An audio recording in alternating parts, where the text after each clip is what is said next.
Hello everyone, welcome to EduMusk. I hope you all will be doing great. So this is our 11th lecture of management and ethics. In this lecture we will cover our last topic, that is public service values and ethics in public administration. Before starting the video, I'll request you all to kindly share and subscribe our channel. For the PDF of the video, you can join our Telegram channel, that is EduMusk 1008. So without wasting our time, let's move to the topic.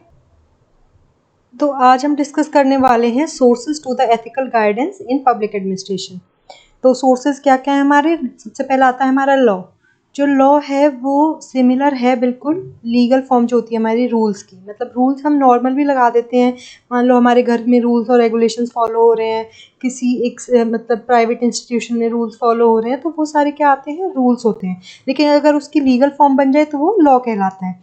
जो law जो term है उसको कैसे define किया गया है, rule के लिए एक बेटर वर्ड चूज किया गया law.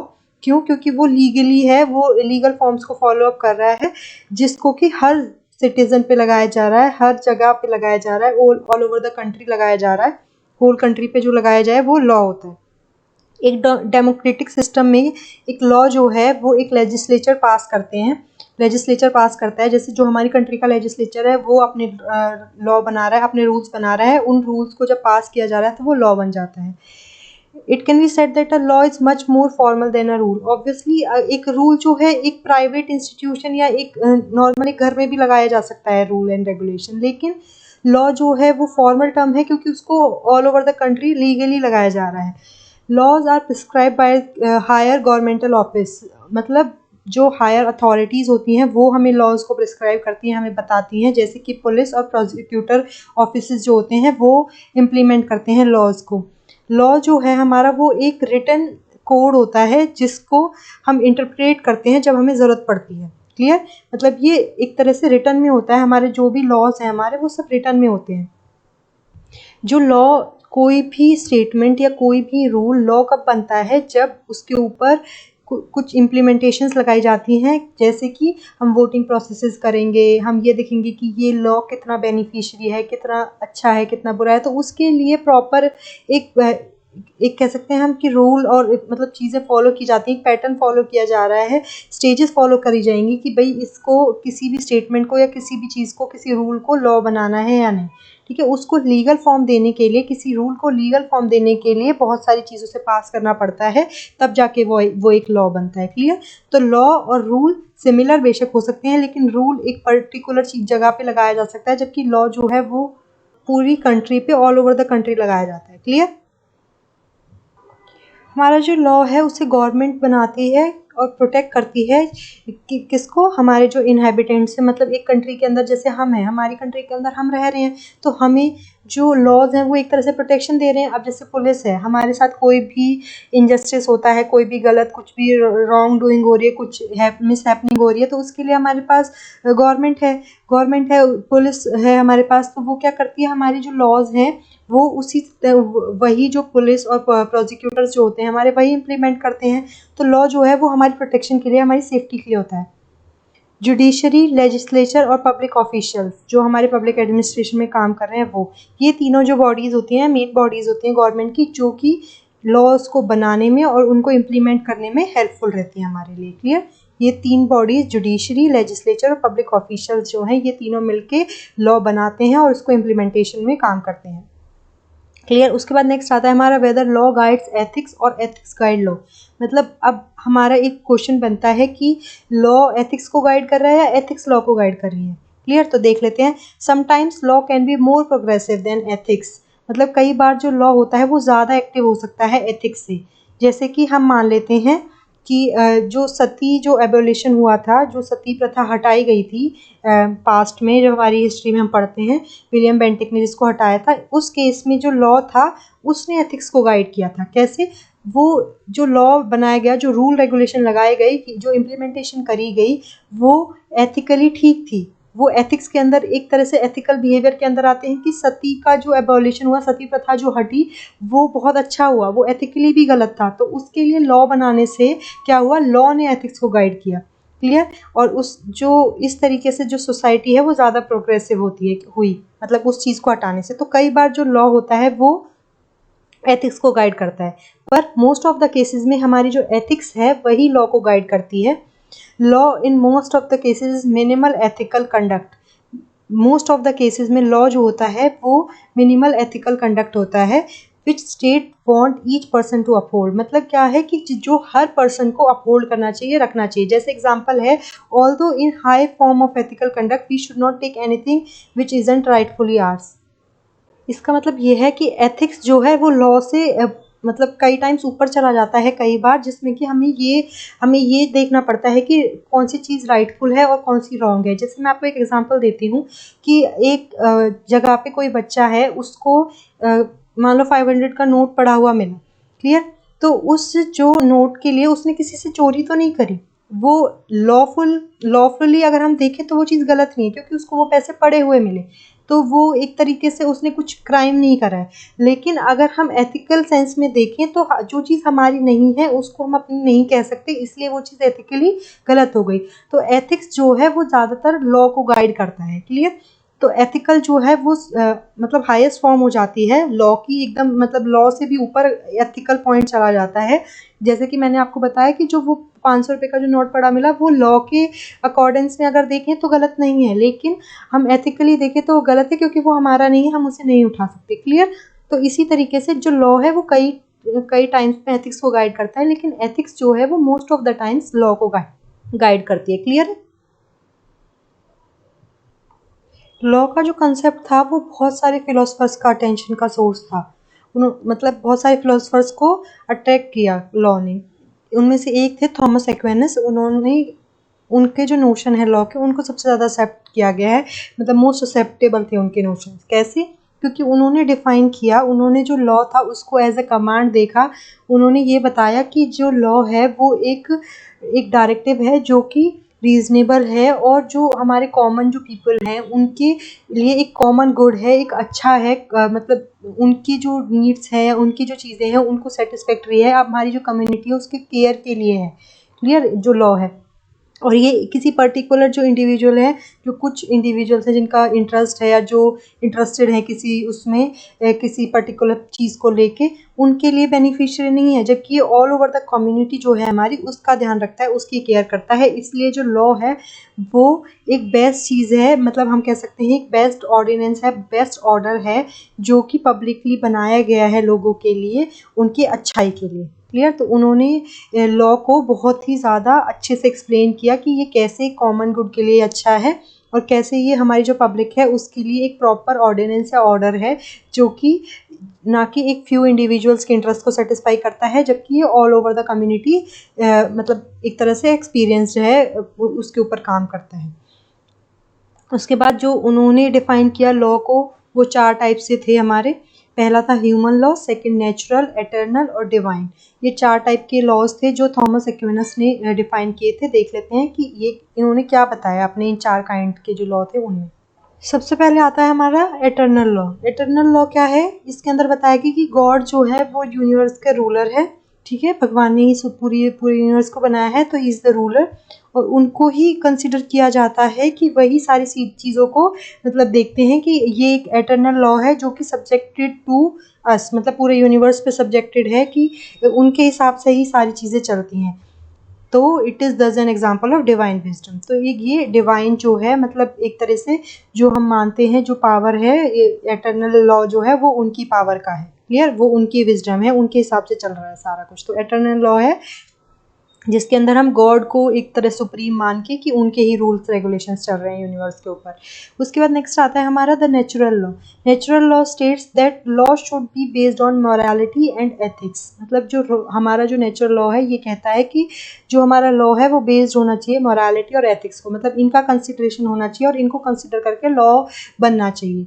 It is the based on correct things and is discovered by human by use of reasons choice between good and evil। मतलब कि हम अच्छे और बुरे के बीच में फ़र्क कर पाएँ, उसके लिए एक रीज़न दे पाएँ, और सही चीज़ों के बेस पे जो हम लॉ बनाते हैं वो हमारा नेचुरल लॉ के अंदर आता है, क्लियर। उसके बाद नेक्स्ट आता है the divine law. Divine law जो है हमारा, ये डिपेंड करता है, ये हमें प्रोवाइड करता है कि ये हमें मतलब एक तरह से जो हमारे सीक्रेट्स हैं उनको रिवील करता है, और इसको नेचुरल लॉ से थोड़ा आगे बढ़ाता है। कैसे? ये हमें जो गाइड्स हैं, मतलब जो हमें इसके बारे में नॉलेज देते हैं कि भाई हमें कैसे हमें एटर्नल हैप्पीनेस मिल सकती है, किस तरीके से हमें खुशी मिलती है। जैसे हमें पता चलता है ना कि मेडिटेशन से, योगा से हमें खुशी मिल रही है। तो एक नेचुरल लॉ के बियॉन्ड अगर हमें किसी चीज़ से खुशी मिलती है, उस चीज़ के बारे में जो हमें गाइडेंस मिलती है, जिसके लिए हमें प्रॉपर रूल से या कैसे रहना चाहिए, वो चीज़ें जो हमें बताई जाती हैं वो डिवाइन लॉ के अंदर आती हैं। क्लियर? कि अगर मैं मान लो कि मुझे जो हमने लास्ट में पढ़ा था सात्विक, अगर मेरे को सात्विक लाइफ चाहिए या फिर मैं कहूँ कि भाई मेरे को मोक्ष चाहिए काइंड ऑफ, तो उसके लिए मेरे को कैसी लाइफ को पर्टिकुलरली जीना चाहिए, तो उसका जो रिविलेशन हमारा जो करते हैं, जो हमें गाइड्स प्रोवाइड किए जाते हैं, मान लो जैसे कि जो हमारा हम मानते हैं मेंटोर्स हैं, जो हमें सिखा रहे हैं कि भाई ठीक है इस तरह से लाइफ को जीना चाहिए, इस तरह से देखना चाहिए, तो वो सारी चीज़ें डिवाइन लॉ के अंदर आती हैं, जो कि हमें एटर्नल हैप्पीनेस देती हैं, जो कि हमारी लाइफ टाइम क्या लाइफ के बाद भी हमें वो हैप्पीनेस रहने वाली है। क्लियर? तो ये आता है डिवाइन के अंदर। उसके बाद आता है ह्यूमन लॉ, जो कि हमने बनाए हैं, ह्यूमन बीइंग ने बनाया है, गवर्नमेंट ने बनाए और उनको इम्पोज किया है। ये भी एक तरह से एटर्नल लॉ है जो उसी की तरह है, क्योंकि ये जो रूल्स और रेगुलेशन हैं ये मॉडिफाई हो सकते हैं, लेकिन ये इम्प्लीमेंटेड तो है ही। क्लियर? तो ये चारों के चारों जो लॉज हैं ये दिए थे हमें थॉमस एक्विनास ने। अब आता है हमारा करेक्टरिस्टिक्स ऑफ लॉ। लॉ के करेक्टरिस्टिक्स हैं, सबसे पहला आता है कॉमन गुड। लॉ जो है उस तरीके से बनाए जाते हैं, उस तरीके के होते हैं जो सोसाइटी के लिए कॉमन गुड, मतलब सबके लिए ही अच्छे होते हैं, और यही लॉ का इम्प्लीमेंटेशन होता है, यही उसका रिजल्ट निकल के आता है कि लॉ जो लगता है हमारा वो सोसाइटी के अच्छे के लिए ही लगाए जाते हैं। क्लियर? जैसे कि हमारा एग्जाम्पल दे रखा है outlawing murder and thuggery, this is common good of society if we punish this by law. मतलब क्या है कि किसी का मर्डर करना या किसी को लूटना जो है वो हमारा जो लॉ है उसको ब्रेक कर रहा है, तो इसलिए ये हमारी जो सोसाइटी है उसके लिए अच्छा है कि हम उन लोगों को पनिश करें। तो इसलिए जो लॉ बनाए जाते हैं वो सोसाइटी के अच्छे के लिए बनाए जाते हैं। उसके बाद आता है compliance law can B implementable, मतलब जो लॉ है हमारे वो इम्प्लीमेंट हो सकते हैं। जैसे कि कोई इंसान हमारा झूठ बोलता है तो वो लॉ ब्रेक कर रहा है, एक तरह से रूल्स ब्रेक कर रहा है। झूठ बोलना एक तरह से मतलब किसी को हार्म कर सकता है, तो ये कॉमन गुड के लिए गलत है, लेकिन हम इसको इम्प्लीमेंट नहीं कर सकते, इसके लिए कोई ऐसा रूल नहीं बना हुआ। क्लियर? तो लॉ कैन बी इम्प्लीमेंटेबल, मतलब लॉ को हम इम्प्लीमेंट भी कर सकते हैं। क्लियर? उसके बाद नेक्स्ट आता है क्रिएट मिनिमम मॉरालिटी। लॉ जो है वो एक मिनिमम मॉरालिटी तो बना के ही रखता है सोसाइटी के अंदर, कि जिसके अंदर मॉरालिटी बिल्कुल एथिक्स बिल्कुल भी ना हो, तो वो पर्सन क्या हो जाता है, इविलिश हो जाता है, उसका वो रॉन्ग डूइंग्स करता है। तो इसके लिए लॉ बनाए जाते हैं जिससे कि अगर वो गलत काम करे तो उसको फिर जेल में डाला जाए। तो मतलब जो मिनिमम मॉरालिटी और एथिक्स जो है उससे बियॉन्ड अगर कोई जाता है, उससे लोअर लेवल पे कोई जाता है, तो उसको उसके लिए पनिश किया जाता है। क्लियर? तो लॉ जो है वो एक मिनिमम मॉरालिटी और एथिक्स जो है वो क्रिएट करके रखता है हर पर्सन के अंदर। क्लियर? मतलब उसकी मजबूरी हो जाएगी कि वही उसको इतनी मॉरालिटी और एथिक्स तो शो ही करना पड़ेगा, इतना तो दिखाना ही पड़ेगा, नहीं तो अगर वो उसके बियॉन्ड करेगा, मतलब मान लो किसी को मारना जो है वो एथिकली गलत है, किसी का मर्डर करना एथिकली गलत है, लेकिन अगर वो लॉ नहीं रहेगा तो इंसान उस चीज़ को फॉलो अप नहीं करेगा, उसको उसके दिमाग में शायद वो चीज़ आएगी नहीं। तो लॉ मॉरालिटी और एथिक्स को एक तरीके से बनाए रखने के लिए हमारा जो लॉ है वो बहुत इंपॉर्टेंट है। क्लियर? तो ये कैरेक्टरिस्टिक्स थे लॉ के। अब नेक्स्ट आता है हमारा रूल। रूल जो है वो किसी फर्म या किसी इंडिविजुअल के थ्रू बनाए जाते हैं, मतलब इसमें ये नहीं है कि इसको इम्प्लीमेंटेशन में बहुत मतलब एक प्रोसेस लग रही है, ऐसा कुछ नहीं होता। रूल्स जो है किसी फर्म के अच्छी स्मूथ प्रोसेस के लिए, कि स्मूथ फंक्शनिंग के लिए, कि अपने जो फर्म है, ऑर्गेनाइजेशन है, उसमें पीस और हार्मोनी बनी रहे, उसके लिए बनाया जाता है। रूल्स जो है वो कोड ऑफ कंडक्ट होते हैं, जो कि एक स्पेसिफिक सिचुएशन को ध्यान में रख के, या कि फिर पास में कोई चीज़ हुई होगी उसको ध्यान में रख के रूल्स बनाए जाते हैं। और ये इसलिए इम्पॉर्टेंट होते हैं कि जिससे कि वो मतलब जो हमारी जो ऑर्गेनाइजेशन है उसके लिए एक स्पेसिफिक एक हार्मोनी और एक पीस जनरेट करके रख सकें। मतलब कि जो रूल्स होते हैं वो हमारा एक स्मूथ वर्किंग के लिए बहुत इंपॉर्टेंट होते हैं किसी भी फर्म के लिए। किसी एक इंडिविजुअल पर्सन है जो अपने घर में ये रूल्स और रेगुलेशन बना के रखना चाहता है just for the harmony and peace. Clear? जो रूल्स होते हैं हमारे वो बहुत फ्लेक्सिबल होते हैं और उनके कोई कॉन्सिक्वेंसेज नहीं होते इतने। क्लियर? रूल्स जो हैं वो स्ट्रेटेजीज होती हैं जो कि स्मूथ फंक्शनिंग के लिए होती है। मैंने आपको बता दिया rules are personal in nature and they are often attuned as the condition of the home change. मतलब ये क्या है, बहुत पर्सनल होते हैं नेचर में, ये अपने अकॉर्डिंग हम मॉडिफाई करते हैं इनको। Clear? Rules assist people learn to prepare for living in society. Rules बनाए जाते हैं जिससे कि लोग सीखें कि सोसाइटी में कैसा रहना चाहिए।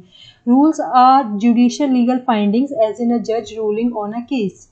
रूल्स जो हैं वो एक तरह से लीगल फाइंडिंग्स हैं, जैसे कि एक जो जज है वो रूल करता है किसी केस को कि भाई किस तरीके से उसको अपने मतलब उसको सुनना है, किस तरीके से मतलब वो उसकी अपनी जजमेंट के ऊपर हो जाता है। मतलब वो अनएथिकल भी नहीं हो सकता, लेकिन उसका जो रूल है वो अपने जजमेंट के बेसिस पे जाता है। It is the legal principal that establish in a legal dispute. ये एक लीगल प्रिंसिपल होता है जो कि एस्टेब्लिश किया जाता है किसी भी लीगल डिस्प्यूट में। Rules are a less formal set of guidelines, मतलब एक लेस फॉर्मल, मतलब इतने फॉर्मल नहीं होते, इनको हम फॉर्मल नहीं मान सकते इतना, क्योंकि इनको कहीं पे भी इम्प्लीमेंटेशन हो सकता है और इनके लिए इतनी ह्यूज प्रोसेस की ज़रूरत नहीं पड़ती कि वोटिंग प्रोसेस हो रही है या और कोई प्रोसेस हो रही है, नहीं।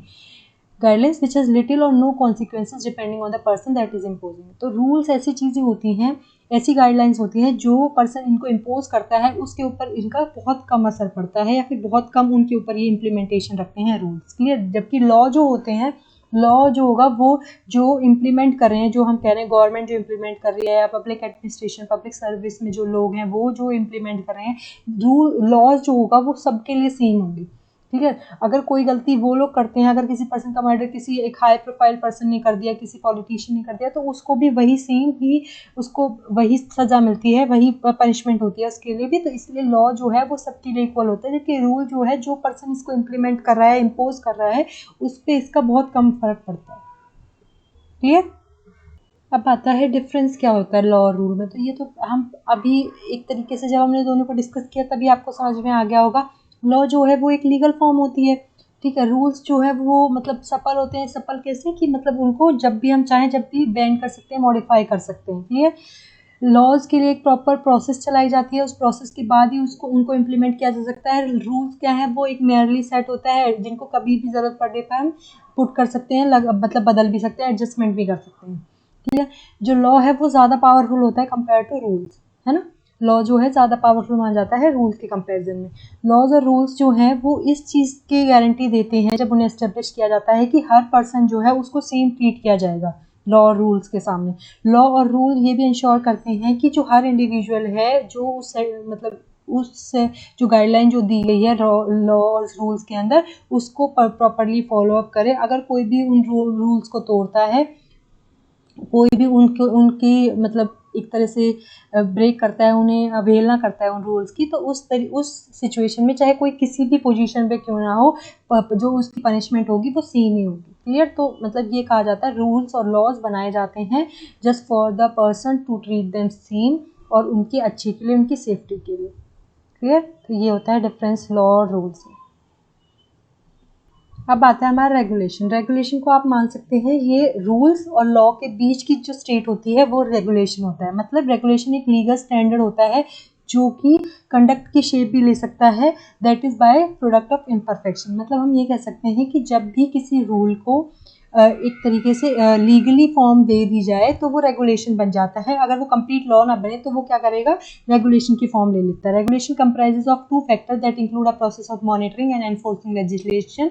The art of regulating is to fix, establish or to adjust by rules, methods and established modes which are subject to governing laws or ideologies। मतलब regulating जो art है हमारा वो किस लिए काम आता है, just to fix, establish और rules को adjust करने में, methods को establish करने में, जो कि subjected होते हैं किससे, governing laws और ideologies से। रेगुलेशन जो है वो किनके द्वारा बनाए जाते हैं, कौन बनाता है उनको, जैसे जो डिपार्टमेंट्स है ना हमारे, स्टेट है, एग्रीकल्चर है, ट्रेजरी है, ये सारे जो डिपार्टमेंट्स हैं वो रेगुलेशंस फॉर्म करते हैं। क्लियर? तो लॉ और रूल्स के बीच का जो चीज़ होती है वो क्या होती है, रेगुलेशंस होती है। क्लियर? ये भी कहीं ना कहीं गवर्निंग अथॉरिटीज़ के लिए ही के थ्रू ही काम किया जाता है। वो गवर्निंग अथॉरिटीज़ ही इन चीज़ों को इम्प्लीमेंट करती हैं, रेगुलेशंस को इम्प्लीमेंटेशन करती हैं। क्लियर? अब आता है हमारा कंसाइंस। जो कंसाइंस जो फ्रेज है वो एक लैटिन वर्ड है, उससे ओरिजिनेट हुआ है कंसाइंटा, जिसका मतलब होता है विद नॉलेज। अगर हम उसको ग्रीक वर्ड में ट्रांसलेट करें तो कंसाइंस का मतलब होता है मॉरल अवेयरनेस। जो कंसाइंस है उसके लिए एक मेटाफर कॉमनली यूज़ किया जाता है जिसका मतलब होता है वॉइस विद इन और इनर राइट। मतलब अंदर जो हमारी एक गट फीलिंग होती है, जो अंदर की आवाज़ होती है, उसको हम कंसाइंस कहते हैं। It indicates a person's moral sense of right and wrong. मतलब एक पर्सन किसी भी एक्शन को करने में उसकी जो कंसाइंस है वो क्या कहती है कि कौन सी चीज़ सही है और गलत है, उस चीज़ की जो सेंस होती है, मॉरल सेंस होती है, उसको कंसाइंस कहा जाता है। Clear? Conscience is a capacity, intuition और डिसीजन। एक कैपेसिटी है, एक इंट्यूशन है, एक गट फीलिंग है, एक डिसीजन मेकिंग है, जो कि ये बताती है, ये फ़र्क करने में हमें हेल्प करती है कि क्या चीज़ सही है या क्या गलत है। अगर साइकोलॉजिकल टर्म्स में मैं बोलूँ तो conscience is defined as leading to feelings of remorse when a human commits action that go against his moral values and feelings of pleasure and well-being, when our action, thoughts and words are in conformity to value system of people. Clear? इस conscience का मतलब है हमारा कि हमारी एक ऐसी feeling जो हमें ये बताए या फिर हमें गिल्ट फील कराए कि उस पर्सन ने क्या गलती की है, उसने क्या गलत किया है, उसके लिए जब उसको एक गिल्ट आता है, गट फीलिंग आए, तो वो चीज़ क्या होती है? कंसाइंस होती है। क्लियर? कंसाइंस हमें ये बताता है कि जब हम अपने मॉरल वैल्यूज़ और अपनी जो फीलिंग ऑफ प्लेजर है उससे बियॉन्ड जाके कोई काम करते हैं, उसके अगेंस्ट जाके कोई काम करते हैं, उससे हमें जो फीलिंग आती है वो हमारी कंसाइंस होती है। क्लियर? ये एक स्पेशल एक्ट ऑफ माइंड होता है जो कि जब एक तरह से एक्टिव होता है, जब वह काम में आता है, जब कोई हमें किसी चीज़ के लिए जजमेंट देनी होती है कि कौन सी चीज़ सही है और गलत है, किसी पर्टिकुलर एक्ट के लिए हमें बताना पड़े कि क्या चीज़ सही और गलत है। एज पर डियोंटोलॉजिकल मतलब अगर हम डियोंटोलॉजिकल टर्म्स में सोचें या देखें कि उस फिलॉसफी के अकॉर्डिंग कॉन्साइंस जो है एक जजमेंट है, एक इंटेलेक्चुअल डिसीजन है। हम इसको एक फीलिंग और इमोशन नहीं कह सकते, ये एक मॉरल जजमेंट होती है जो कि पास्ट की जो मॉरलिटी और एक्शंस होती हैं उनके बेसिस पे हम फ्यूचर में जो एक्शंस लेते हैं, फ्यूचर के लिए जो हम एक्शंस लेते हैं वो हमारे कंसाइंस के हेल्प से लेते हैं। और कंसाइंस क्या है? एक जजमेंट है, एक इंटेलेक्चुअल डिसीजन है। Conscience is not same as law. Law की तरह नहीं होता है कंसाइंस। जो लॉ होता है वो हमें बताता है कि भाई हमें एक जनरल सेट ऑफ रूल्स होता है जो हमें बताता है कि किस तरीके से इम्प्लीमेंटेशन करना है, जबकि कंसाइंस जो है वो जब लॉ के साथ अप्लाई की जाती है तो एक ब्रॉडर टर्म बन जाती है, लॉ से भी कंसाइंस। क्लियर? जो कंसाइंस है वो प्रैक्टिकल रूल्स की इम्प्लीमेंटेशन होती है, जबकि जो लॉ है वो क्या होता है? एक जनरल सेट ऑफ रूल्स है जो मतलब सोसाइटी के अच्छे के लिए बनाए जाते हैं। क्लियर? अब आता है हमारा types of conscience. Types of conscience में सबसे पहले आता है एंटीसीडेंट कंसाइंस। ये अप्रूव करती है, कमांड करती है, एडवाइस करती है, वार्न करती है, परमिट करती है किसी भी काम को करने के लिए। ये सारे जो एक्शंस हैं ये एंटीसीडेंट कंसाइंस के अंदर आता है कि वो अप्रूव कर रही है, कमांड कर रही है, एडवाइस कर रही है, वार्न कर रही है, परमिट कर रही है। क्लियर? उसके बाद आता है हमारा कॉन्सिक्वेंट कंसाइंस। ये जो कंसाइंस है ये स्टैंड करती है कब? कि जब हमारा जो माइंड का जजमेंट है वो मतलब एक तरह से एक्शन करता है या फिर एक अपनी जजमेंट देता है किसको लेके? मॉरलिटी को लेके, जब कोई एक्शन हो जाता है। क्लियर? किसी एक्शन के होने के बाद जो हमारे माइंड की जो जजमेंट आती है, जो वो देखता है कि भाई वो जो एक्शन हुआ है वो ठीक है या गलत है, वो कॉन्सिक्वेंट कंसाइंस कहा जाता है। अगर कोई एक्शन अप्रूव हो जाता है तो हमारे जो माइंड है उसको पीस और स्पिरिचुअल जॉय मिलता है। अगर वो डिसअप्रूव हो जाता है तो हम रिमोर्स और गिल्ट में चले जाते हैं कि भाई ठीक है, हमने जो किया वो गलत किया है, तो उससे हमें गिल्ट की फीलिंग आती है। तो जो हमारी कंसाइंस है ये जजमेंट देती है, माइंड हमारा जजमेंट देता है किसी एक्शन को होने के बाद। उसके बाद नेक्स्ट आता है ट्रू कंसाइंस। ये एक ऐसे टाइप का कंसाइंस होता है जहाँ पे हमारा जो माइंड है वो करेक्ट जजमेंट देता है, मॉरली करेक्ट जजमेंट देता है जो काम ऑलरेडी हो चुका है उसकी। इससे हमारा जो माइंड है उसको एक करेक्ट जजमेंट के लिए एक सब्जेक्टिवनेस मिलती है, एक तरीके से एक वे मिल जाता है उसको किसी काम को करने के लिए सही तरीके से। क्लियर? ये होता है ट्रू कंसाइंस की मतलब हमने कोई काम हुआ उसको सही जज कर लिया तो वो ट्रू कंसाइंस होगी हमारी। नेक्स्ट आता है हमारा इरेनियस कंसाइंस। ये उस टाइप की कंसाइंस होती है जिसमें कि हमें मतलब नहीं पता होता कि मतलब सॉरी हमें हमारी कंसाइंस जो है वो ये कहती है कि हमने जो जजमेंट दिया है वो गलत है। क्लियर? कि मॉरल एस्पेक्ट के हिसाब से वो गलत है। उसके बाद आता है सर्टेन कंसाइंस कि हमें एकदम पर्टिकुलरली हमारी कंसाइंस को ये पता है, हमारे माइंड को ये पता है कि जो भी इशू है वो एकदम कम्प्लीटली सही है या गलत है मॉरली, मतलब हम कंप्लीट श्योर हों किसी चीज़ के लिए। डाउटफुल कंसाइंस क्या होगी कि हम मतलब श्योर नहीं है, हमारी जो मेंटल स्टेट है वो ये डिसाइड नहीं कर पा रही है कि एक्शन सही है या गलत है। क्लियर? ये होता है डाउटफुल कंसाइंस के अंदर आता है। फिर आता है हमारा स्क्रप्चुलस कंसाइंस। स्क्रप्चुलस कंसाइंस क्या होती है? हमारी हम की जो थॉट प्रोसेस है, हमारा जो माइंड है वो जो कंटिन्यूसली सोच रहा है, वो हमेशा यही सोच रहा है कि जो एक्शन हो रहा है वो मॉरली गलत है, गलत है, गलत है, जिसकी वजह से हम बहुत ज़्यादा क्या है, हमारा जो माइंड है वो बहुत ज़्यादा टॉर्मेंट हो जाता है, बहुत ज़्यादा गिल्ट में आ जाता है, रिमोर्स में आ जाता है बिना किसी रीज़न के। बिना किसी वैलिड रीजन के। बस हमें क्या लग रहा है, हमारी जो कंसाइंस है वो बार बार ये कह रही है कि जो हमने किया है, जो एक्शन है हमारा, वो मॉरली गलत है, तो वो जो है वो कौन सी कंसाइंस होती है, स्क्रप्चुलस कंसाइंस होती है। फिर आता है हमारा लेक्स कंसाइंस। लेक्स वर्ड का मतलब भी आपको पता होगा, जो हम एक तरह से केयरलेसनेस जो होती है, मतलब हम किसी चीज को लेकर सीरियस नहीं होते, तो वो। तो इस कंसाइंस में क्या होता है, ब्लड सेंस होती है किसी भी चीज की कि मॉरली कोई चीज सही है या गलत है। इसमें जो हमारी मेंटल स्टेट ऐसी होती है कि हम एक्सक्यूजेस देखते हैं just to get out of that situation, कि हम उस चीज़ से बाहर निकल पाए, उसके लिए हम एक्सक्यूजेस ढूंढते हैं। मतलब हम उसके लिए केयरलेस रहते हैं कि हमने इस सिचुएशन के बारे में मतलब कोई वो एक तरह से कोई स्टेटमेंट नहीं देनी, कोई भी चीज़ हमें नहीं बतानी कि भाई हमारा ये सही है या गलत है। क्लियर? तो ये लेक्स कंसाइंस होती है। Okay, clear? अब आता है हमारा law as source of ethical guidance, कि लॉ हमारे एथिकल गाइडेंस के लिए कैसे एक सोर्स है। तो हमने अभी लास्ट पढ़ा था कि लॉ जो है हमारी जो मिनिमम मॉरलिटी की जो कंडीशन है उसको फुलफिल करके रखता है, कि मतलब अगर एक पर्सन अपनी मिनिमम मॉरलिटी को भी छोड़ देता है, अपनी मिनिमम मॉरलिटी को लूज करता है, तो लॉ क्या करता है, उसके लिए उसको पनिश करता है। क्लियर? मतलब एक पर्सन चाहे ना चाहे उसको एक मिनिमम मॉरलिटी तो रखनी ही पड़ेगी अपने अंदर, अदरवाइज जो लॉ है, जो लॉ क्रिएट किए गए हैं, वो श्योरली एक मतलब वो उसको पनिश करेगा, उस पर्सन को जो अपने अंदर मिनिमम मॉरलिटी नहीं रखेगा। तो इस वजह से हम कह सकते हैं कि लॉ जो है वो act as source of ethical guidance. ठीक है, मतलब एक सोर्स है एथिकल गाइडेंस की तरह। लेकिन हमें ये भी ध्यान में रखना चाहिए कि मॉरलिटी और लीगैलिटी जो है हमारी, लीगल और मॉरल जो चीज़ें हैं वो आइडेंटिकल नहीं है। लीगल जो है वो एकदम मिनिमल स्टैंडर्ड है किसी भी चीज़ को करने का, कि भाई हम, और मॉरलिटी एक हायर स्टैंडर्ड है। मतलब ये जो है ये एक तरीके से दो एंड्स हैं एक एथिकल बिहेवियर के। जो लीगल बिहेवियर है, जो लॉ है हमारा, वो मिनिमल रखता है मॉरलिटी को, कि इसके बियॉन्ड नहीं जाना चाहिए, जबकि मॉरलिटी अपने आप पे एक हाईएस्ट पॉइंट पे, एक हाईएस्ट एक्सपेक्टेशन वाली चीज़ है, उसकी जो स्टैंडर्ड्स हैं वो हायर हैं, क्योंकि मॉरलिटी के अंदर एक पर्सन को कंप्लीट एथिकल वैल्यूज होना बहुत ज़रूरी है। जबकि लीगैलिटी जो है हमारी, लीगल जो चीज़ें हैं वो लॉ के अंदर आ रही है, तो उसमें हमें मिनिमम मॉरलिटी की ज़रूरत पड़ती है। क्लियर? एक ओल्ड एडेज भी है, एक पुरानी जो कहावत भी है कि if it is an illegal, अगर ये चीज़ इलीगल नहीं है तो इट मस्ट बी एथिकल। अगर कोई चीज़ इलीगल नहीं है तो वो एथिकल होगी ही होगी।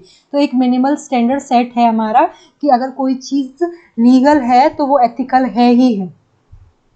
ठीक है, तो ये जो कॉन्टेक्स्ट है, इसको जो मॉडर्न सोसाइटी है उसने बहुत डीपली उस चीज़ को एक्सेप्ट कर लिया है, इसलिए वो जो है वो मॉरलिटी वाली चीज़ों को भूल ही गए हैं, बस वो लॉ को फॉलो कर रहे हैं। जस्ट लॉ फॉलो अप किया जा रहा है जस्ट फॉर द कंसर्न कि उनको पनिशमेंट ना मिले। क्लियर?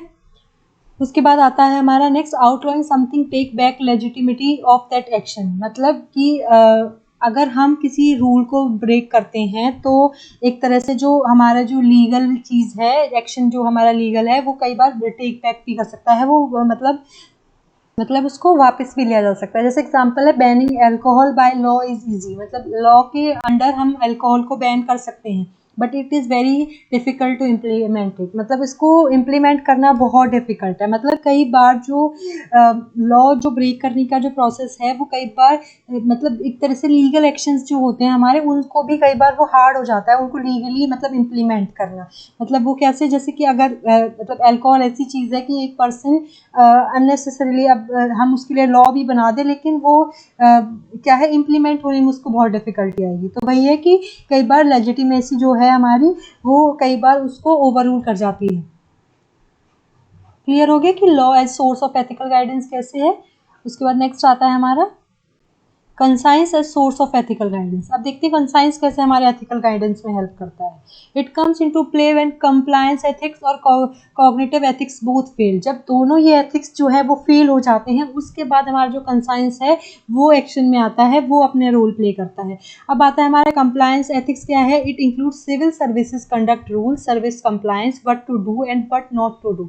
मतलब ये सिविल सर्विस के जो रूल्स हैं जो कंडक्ट किए जाते हैं, जो सर्विसेज हैं जो मतलब प्रोवाइड करी जाती हैं, उसके अंदर कि क्या करना है और क्या नहीं करना है, ये आता है कंप्लायंस एथिक्स के अंदर। It is guided by professional ethics. मतलब ये क्या है, ये गाइड किए जाते हैं प्रोफेशनल एथिक्स के under. Violation of service rules invite disciplinary proceeding by the organisation. अगर कोई सर्विस रूल्स को वायलेट करता है तो ऑर्गेनाइजेशन क्या है, एक डिसिप्लिनरी प्रोसीडिंग्स फॉलो अप करती है, उसको देखती है कि भाई वो जो रूल्स या सर्विस का जो वायलेशन क्या है उसके लिए क्या एक्शन लिया जाएगा। क्लियर? उसके बाद आता है cognitive ethics. It is ethics at intellectual और कॉग्निटिव लेवल.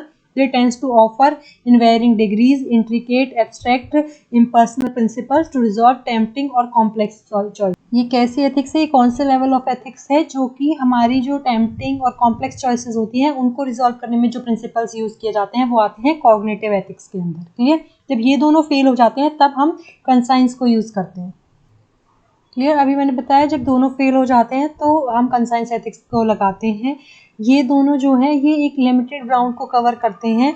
जो सर्कमस्टेंसेस होते हैं वो लिमिटेड ही सर्कमस्टेंसेस को कवर कर सकते हैं. ये जो दोनों एथिक्स हमने पढ़े थे, कंप्लायंस और कॉग्निटिव, जो जब लॉ आउटडेटेड हो जाता है, जब हमें एक नए लॉ की ज़रूरत पड़ती है तो कंसाइंस बहुत हद तक हेल्प करता है रिकॉग्नाइज करने में कि हमें क्या ज़रूरत है, हमें कैसी प्रोसेस फॉलो अप करनी चाहिए, कौन सी फॉर्म हमारे लिए सूटेबल होगी कि हमें लॉ बनाना चाहिए. क्लियर. तो जब लॉ आउटडेटेड हो जाते हैं और नए लॉ की ज़रूरत पड़ती है तो कंसाइंस ही हमारी हेल्प करती है.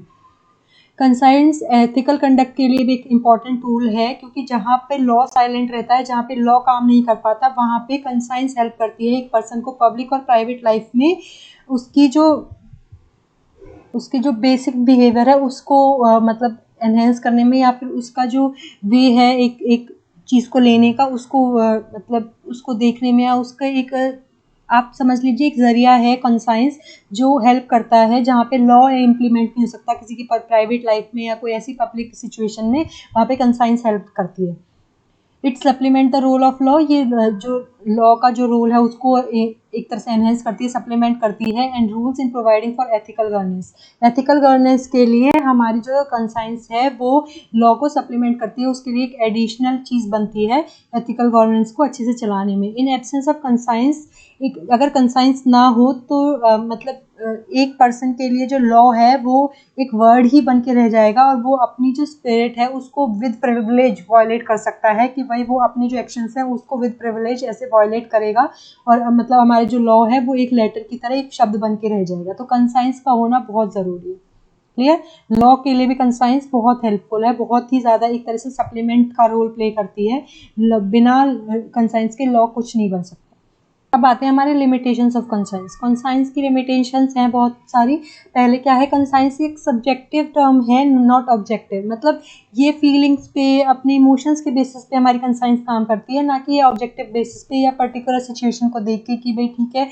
वो एक तरह से प्रैक्टिकल लाइफ में मतलब उस तरह से काम नहीं करती कि प्रैक्टिकलिटी को सोचे. ये इमोशंस और फीलिंग्स के बेसिस पे कंसाइंस काम करता है. तो conscience is subjective, not objective. Conscience often promotes social dogmas. मतलब सोशल डॉगमा को, सोशल जो हमारी जो अनइक्वालिटीज़ है उसको बहुत कई बार प्रमोट कर देता है. जैसे कि हमारी कई बार एक पर्सन की जो कंसाइंस है वो ये अलाउ ना करे कि वो किसी दलित जो पर्सन है उसकी शॉप से खाना खाए या उसके साथ में खाना खाए, क्योंकि उसकी जो फैमिली वैल्यूज़ हैं वो शायद उसको अलाउ ना करती हों. ठीक है. तो उस केस में हमारी जो कंसाइंस है वो सोशल डॉगमा को प्रमोट करती है.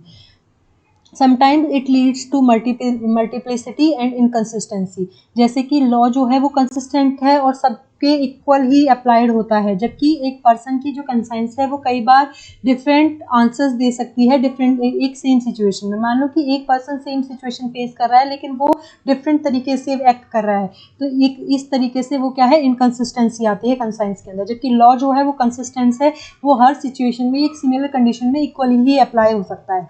ठीक है. तो ये लिमिटेशन होती है कंसाइंस की.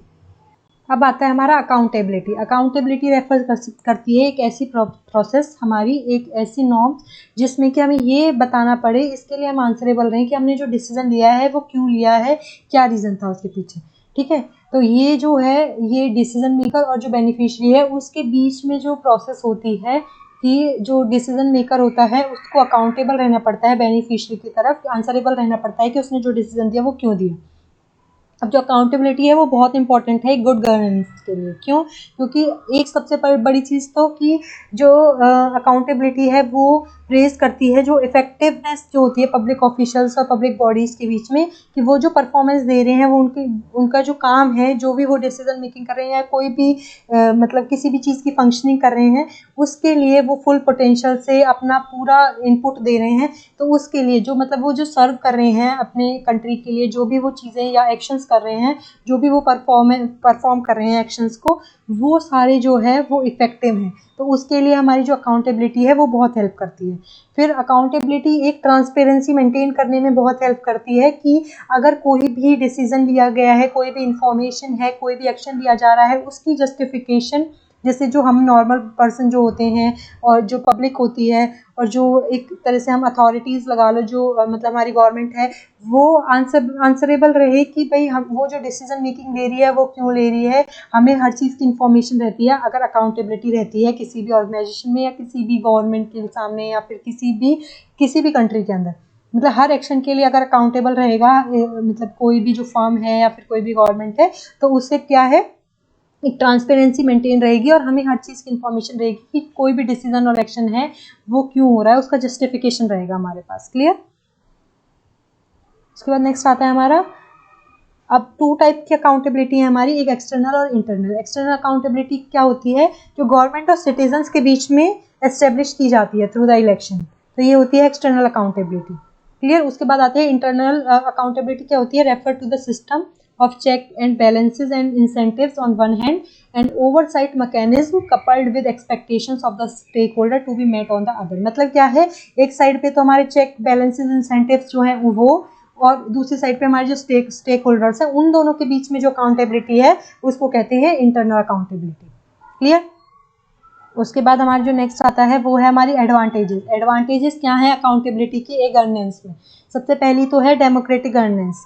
The accountability to the citizens is a fundamental principle of democratic governance. मतलब अकाउंटेबिलिटी जो है एक फंडामेंटल प्रिंसिपल है एक डेमोक्रेटिक गवर्नेंस के अंदर, क्योंकि अगर हमें सारी चीज़ों की नॉलेज नहीं होगी, मतलब हमारी जो गवर्नमेंट है वो हमारे साथ एकदम क्रिस्टल क्लियर ट्रांसपेरेंसी नहीं रखेगी, तो हम हमारे जो फंडामेंटल राइट्स हैं या चीज़ें हैं वो एक तरह से एबॉलिश हो रही हैं।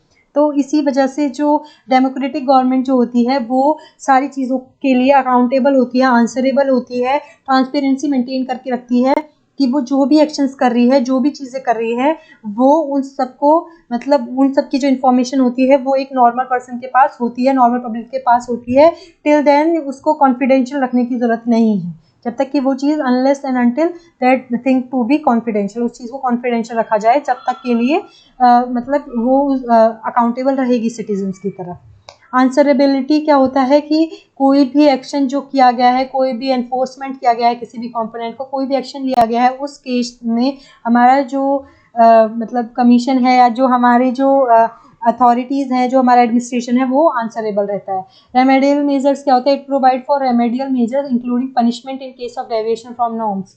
अगर कोई अपने नॉर्म से डेविएट होता है तो उसके लिए रेमेडियल मेजर्स हैं, उसके लिए पनिशमेंट है, जो कि तब दी जाती है जब एक पर्सन अपनी अकाउंटेबिलिटी को शो नहीं कर पाता, अपने आप को आंसरेबल नहीं प्रूव कर पाता। उसके बाद आता है पब्लिक कॉन्फिडेंस। अकाउंटेबिलिटी क्या करती है, पब्लिक कॉन्फिडेंस को इम्प्रूव करने में हेल्प करती है कि जब भी कोई गवर्नमेंट अपनी परफॉर्मेंस देती है या अपने एक्शंस को परफॉर्म करती है, तो उस केस में अगर वो कुछ कोई इम्प्लीमेंटेशन कर रही है, मान लो कोई लॉ ही लगा रही है, कोई बिल ही लेके आ रही है, तो उसके लिए एक पब्लिक जो है वो कॉन्फिडेंटली, जब उसके पास सारे फैक्ट्स होंगे, सारा डेटा होगा, तो वो उसके अगेंस्ट में या उसके फेवर में एक्शन ले सकती है। क्लियर। तो अकाउंटेबिलिटी बहुत हेल्पफुल है एक गवर्नेंस के लिए, एक गुड गवर्नेंस के लिए। नेक्स्ट आता है हमारा एथिकल गवर्नेंस। एथिकल गवर्नेंस आप वर्ड से समझ रहे होंगे कि जो गवर्नमेंट है वो डेवलप करे effective system just to address the featuring commercial realities, challenging administrative processes को, डिफिकल्ट टेक्निकल फैक्ट्स को देख के अपनी जो मतलब हैबिट्स हैं, जो प्रॉपर उनको रेगुलेशन है वो करने की ज़रूरत है। ठीक है। इफेक्टिव अकाउंटेबिलिटी जो है वो असिस्ट करे अकम्पलिशमेंट्स के लिए, कि भाई वो एथिकल स्टैंडर्ड सेट करे कि गवर्नेंस सिस्टम जो है उसके अंदर अकाउंटेबिलिटी रहे, उसके साथ वो अपने एथिकल स्टैंडर्ड्स को अकम्पलिश करे कि भाई हमें अपने एथिकल स्टैंडर्ड्स इतने रखने हैं, इस तरीके से रखने हैं कि हमारा जो मतलब जो सिस्टम है, हमारी जो गवर्नेंस है वो अच्छे से वर्क कर पाए, हमारी जो गवर्नमेंट है उसका जो रूल है जो वो अच्छे से चले। तो उसके लिए एक एथिकल गवर्नेंस का सेटअप होना बहुत ज़रूरी है। Ethical governance is a continuing focus starting with the board and extending to all workers. मतलब एथिकल गवर्नेंस क्या है, वो सब जगह पे है, मतलब एक लोअर एम्प्लॉय से लेके हायर एम्प्लॉय तक सब इंक्लूडिंग सबको मिला के ही एक एथिकल गवर्नेंस होनी ही चाहिए। क्लियर? तो गवर्नेंस मतलब एथिकल कब होगी? जब उसके लोअर एम्प्लॉय से लेकर हायर अथॉरिटीज तक सबके सब एथिकल होंगे। क्लियर? अब जो एथिक्स और मॉरल वैल्यूज़ है वो बहुत सिग्निफिकेंट रोल प्ले करते हैं एक अच्छी गवर्नेंस बनाने के लिए, गुड गवर्नेंस लाने के लिए। तो उसको स्ट्रेंथन करने के लिए बहुत सारी मॉरल वैल्यूज़ हैं जो एक गवर्नमेंट के पास होनी चाहिए। तो सबसे पहला आता है प्रिंसिपल ऑफ सेल्फलेसनेस, मतलब कि जो भी वो काम करें, जो भी चीज़ें वो करें, आइदर फाइनेंशियल या कोई भी पब्लिक इंटरेस्ट की जो चीज़ें हैं, जो भी डिसीजन मेकिंग होते हैं, वो बिल्कुल सेल्फलेस होके करें। सिर्फ जो एक तरीके से जो एक पर्सन है, जो उनकी एक पब्लिक है, जो उनको सोच के, उनकी फैमिलीज को सोच के, उनके बारे में सोच के करें। क्लियर? उसके बाद नेक्स्ट आता है हाई इंटीग्रिटी। हाई इंटीग्रिटी क्या होता है कि ट्रस्टवर्दीनेस रखें, अपने जो भी काम करें, जो भी एक्शंस करें, उनके लिए वो ऑब्लाइज्ड है, उनकी ऑब्लिगेशन है ये कि वो अपना ट्रस्टवर्दीनेस शो करें, अपना जो हाई इंटीग्रिटी जो है वो मेंटेन करके रखें।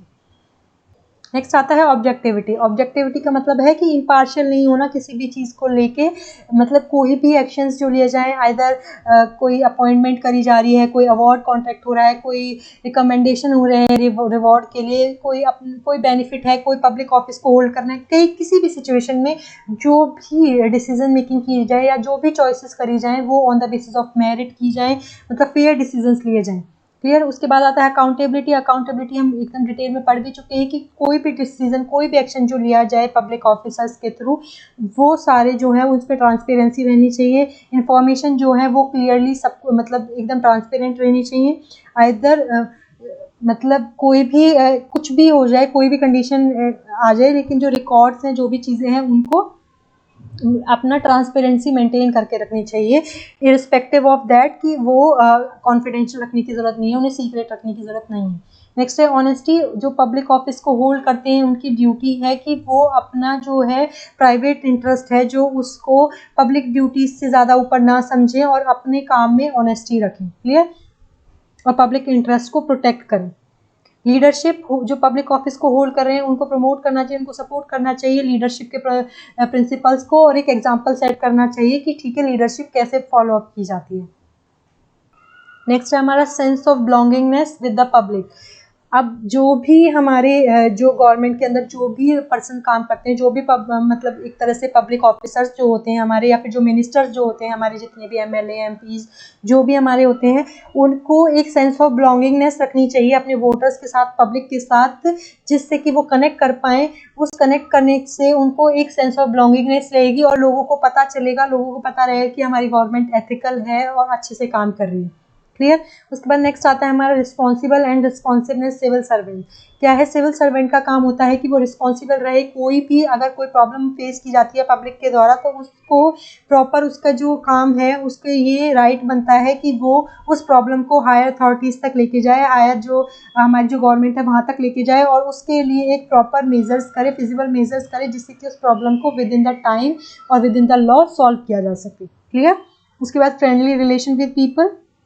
एक कॉर्डियल रिलेशन रखना चाहिए गवर्नमेंट को पीपल के, मतलब लोगों के साथ डिफरेंट लेवल पे। मतलब ऐसा नहीं है कि बहुत रूड या फिर हम डिक्टेटरशिप नहीं रहनी चाहिए, लोगों की भी सुननी चाहिए, ऐसा सिनेरियो नहीं होना चाहिए। एक गुड गवर्नेंस के लिए गवर्नमेंट को जो उसकी पब्लिक है उसकी भी डिफरेंट लेवल्स पे उसके साथ कॉर्डियल रिलेशन बनाने की भी ज़रूरत होती है। क्लियर?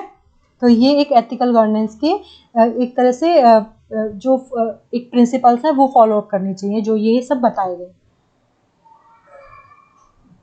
नेक्स्ट आता है हमारा कॉर्पोरेट गवर्नेंस। कॉर्पोरेट गवर्नेंस क्या है? एक system of rules, laws, mechanism, procedures हैं जो कि बिजनेस के अंदर जो हैं ऑपरेट किए जाते हैं, रेगुलेट किए जाते हैं, कंट्रोल किए जाते हैं। जो कॉर्पोरेट गवर्नेंस की जो टर्म है वो इंक्लूड करती है internal as well as external stakeholders. क्या क्या है? एम्प्लॉयज़ हैं, डायरेक्टर्स हैं, शेयर होल्डर्स हैं कंपनी के, कस्टमर्स हैं, गवर्नमेंट है, सबको इंक्लूड करते हैं। क्लियर?